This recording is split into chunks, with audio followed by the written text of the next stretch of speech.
అందరికీ నమస్కారం అండి. మన ప్రార్థనలు నెరవేరాలి, మన కోరికలు తీరాలి అని చెప్పి ఆశపడుతూ ఉంటాం. మన కోరికలు అసలు ఏం చేస్తే తీరుతాయి, ఏ పని చేస్తే మన ఆశలు నెరవేరుతాయి అని చెప్పి ఒక మంచి కథ ద్వారా ఈరోజు ఇవి కథలో విందాం. Welcome back to our channel positive webs in Telugu. ఒక ఊరిలో రామయ్య అని చెప్పి ఒక అతను ఉంటాడండి. అతను వ్యవసాయి, తన భార్యతో నివసిస్తూ ఉంటాడు. వ్యవసాయం చేస్తూ కష్టపడి పనిచేస్తూ తనకున్న సంపాదనలో మంచిగా ఇల్లు వాకిలి పొలం కొనుక్కొని ఆటోపంగానే ఉంటాడు. ఎలాంటి కొరత లేదు జీవితంలో. కానీ అతని భార్యకి ఉన్న ఒకే ఒక కొరత ఏంటంటే వాళ్ళకి పిల్లలు లేరనమాట. పెళ్ళి చాలా సంవత్సరాలైనా పిల్లలు లేకపోవడం, ఎన్నో తిరగని వైద్యాలు లేవు, నాటు మందులు లేవు, తిరగని గుడి లేదు, చెయ్యని అభిషేకము పూజలు లేవు. ఎన్నో చేశారు కానీ పిల్లలు లేరు. పిల్లల కోసం పరితపిస్తూ ఉన్నారు. ఎన్నో డాక్టర్లు చూపించారు, అయినా పిల్లలు లేరు.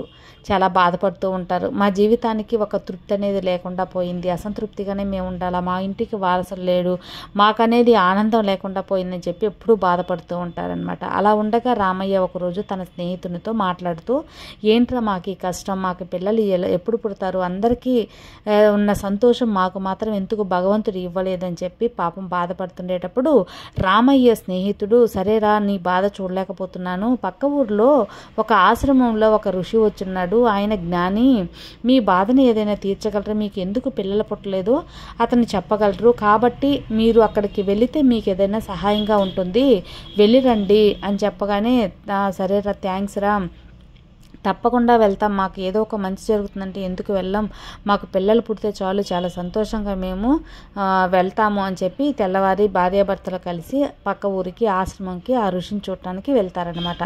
వీళ్ళు వెళ్ళే సమయానికి ఋషి ధ్యానంలో ఉంటాడు. ధ్యానాన్ని భంగపరచకూడదని రామయ్య భార్య ఇద్దరూ కలిసి కూర్చొని ఎదురు చూస్తూ ఉంటాడు. అలా కొంతసేపటికి ఆ ఋషి కళ్ళు తెరిచి చూసి, ఎందుకు నాయన వచ్చారు, ఏంటి మీ సమస్య అనగానే, మాకు పెళ్ళై ఎన్నో సంవత్సరాలైంది కానీ పిల్లలు లేరు స్వామి, ఎందుకు మాకు పిల్లలు పుట్టట్లేదు, ఏంటి మేము చేసిన పాపం అని చెప్పి పాపం బాధపడుతూ అడుగుతాడు. వీళ్ళ బాధ చూసి కాసేపు ఉండండి అని చెప్పి మళ్ళీ ధ్యానంలోకి వెళ్తారనమాట. వాళ్ళు ఋషులు కదా, తపస్సు చేసి కొంచెం శక్తిని పొందుంటారు కాబట్టి వాళ్ళు కొద్దిసేపు తర్వాత ఆయన కళ్ళు తెరిచి చూసి, అమ్మ అసలు బిడ్డలు అంటే ఎవరు, బిడ్డలు ఎలా పుడతారు, బిడ్డలు ఎలా వస్తారు, ఎవరైతే మనకు బిడ్డలుగా వస్తారు తెలుసా అని అడగగానే, మాకేం తెలుసు స్వామి, అదంతా జ్ఞానులు మీరు, మీకే తెలుసుంటుంది, మీరే వివరించాలి అని చెప్పి రామయ్య ఆ ఋషితో చెప్తారనమాట. బిడ్డలు మొదటి రకంగా ఎవరు వస్తారంటే, మనం పూర్వజన్మలో ఎవరికైనా రుణపడి ఉంటాం కదా, మనం రుణపడిన వాళ్ళు మనకు బిడ్డలుగా వస్తారు.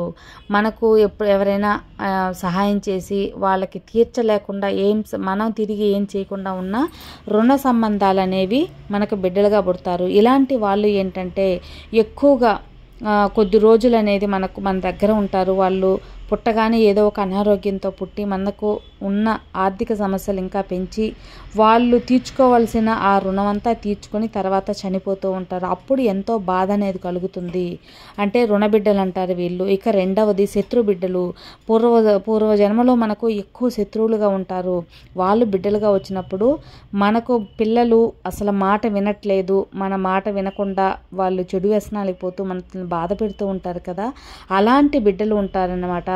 అలాంటి బిడ్డలు రెండవ రకం. ఇక మూడవ రకం ఏంటంటే మనకు రుణపడిన బిడ్డలు. వాళ్ళు చక్కగా మన మాట వింటూ మనం చెప్పినట్టు చేస్తూ, మనకు ఒక కష్టం అంటే వాళ్ళు బాధపడుతూ, మన కష్టకాల సమయంలో కూడా వాళ్ళు జాగ్రత్తగా తల్లిదండ్రులు చూసుకునే వాళ్ళు మనం రుణపడిన బిడ్డలు ఉంటారు. అలాంటి వాళ్ళు మనల్ని చివరి వరకు మంచిగా చూసుకుంటారు. కానీ నా జ్ఞాన దృష్టితో చూసినప్పుడు మీరు ఇతరులకు రుణపడి ఉన్న బిడ్డలు మీకు కలిగేలా ఉంది మీకు.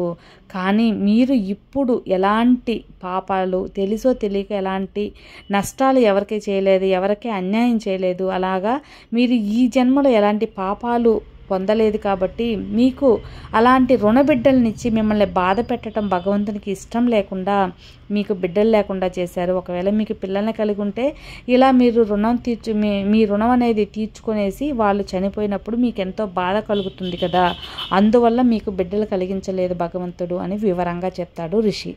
అప్పుడు సరే స్వామి మీరు చెప్పిన తర్వాత నిజమే అయి ఉంటుంది, కాబట్టి ఇక మేము బాధపడము, ఎప్పుడు పిల్లలు పుడతారో అప్పుడే పుట్టినాయి, మేము ఇంకా పిల్లలు లేరు అని బాధపడం, మాకు బాగా అర్థమయ్యేటట్టు చెప్పారు. ఏదైనా సరే ఒకటి మంచి చేసినా చెడు చేసినా అది భగవంతుని సృష్టి అని చెప్పి మేము సమాధానం అవుతాం, కాబట్టి తప్పకుండా మేము బాధపడము అని ధన్యవాదాలు చెప్పుకొని అక్కడి నుంచి వెళ్ళిపోతారు.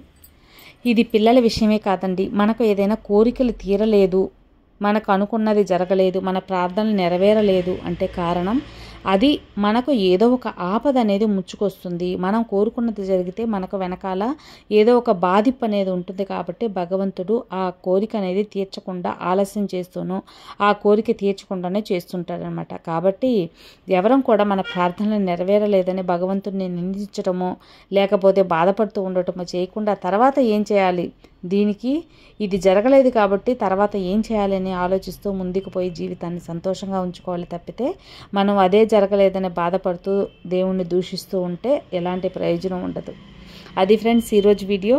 ఈ వీడియో కూడా మీకు అందరికీ మోటివేషనల్గా నచ్చుతుంది అనుకుంటున్నాను. నచ్చితే లైక్ చేయండి, మరికొంతమందికి షేర్ చేయండి. కొత్తగా మన ఛానల్ చూస్తే సబ్స్క్రైబ్ చేసుకోండి. మరో మంచి మోటివేషనల్ స్టోరీతో మళ్ళీ కలుద్దాం. అంతవరకు have a good day friends. Thank you for watching. Bye.